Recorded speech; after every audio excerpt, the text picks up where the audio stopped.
అనవసరంగా ఇప్పుడు medication use చేస్తున్నాం కదా సార్. సైడ్ అవునమ్మా. ఎఫెక్ట్స్ అది ఇంకా ఎఫెక్ట్ అవుతుంది కదా!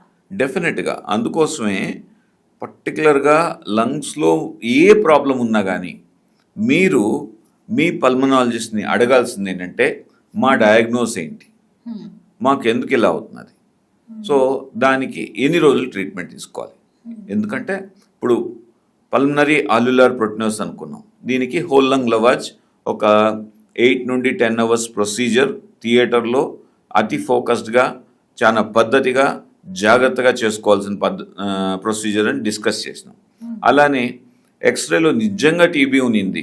సో, అది మనం ఎప్పుడైతే స్పూటమ్ టెస్ట్ పంపిస్తామో, స్పూటమ్ రావట్లేదు అంటే కళ్ళ కానీ తెమ్మడ కానీ మీకు రావట్లేదు అంటే దానికి బ్రాంకోస్కోపీ పద్ధతులు ఉంటాయి.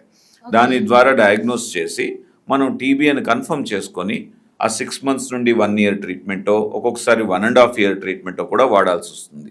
అదే మీ ఎక్స్రేలో ఉన్నది లంగ్ క్యాన్సర్ అనుకోండి. ఆ లంగ్ క్యాన్సర్ అంటే మీ ట్రీట్మెంట్ మొత్తం మారిపోతుంది. ఏంటి lung cancer stage 1, stage 2, stage 3, stage 4 దాన్ని బట్టి ట్రీట్మెంట్ అనేది మారడం అండ్ దెన్ డిజైన్ చేయడం అనేది జరుగుతూ ఉంటుందని గుర్తుపెట్టుకోవాలి. అన్ని ఎక్స్రేలో ఉన్న మచ్చలు టీబీ కాదు. మీరు దయచేసి మీ డయాగ్నోస్ కన్ఫర్మ్ చేసుకొని టీబీ మందులు కానీ వేరే ట్రీట్మెంట్ పద్ధతులు కానీ వాడాల్సిన అవసరం ఉంటుంది అని గుర్తుపెట్టుకోవాలి.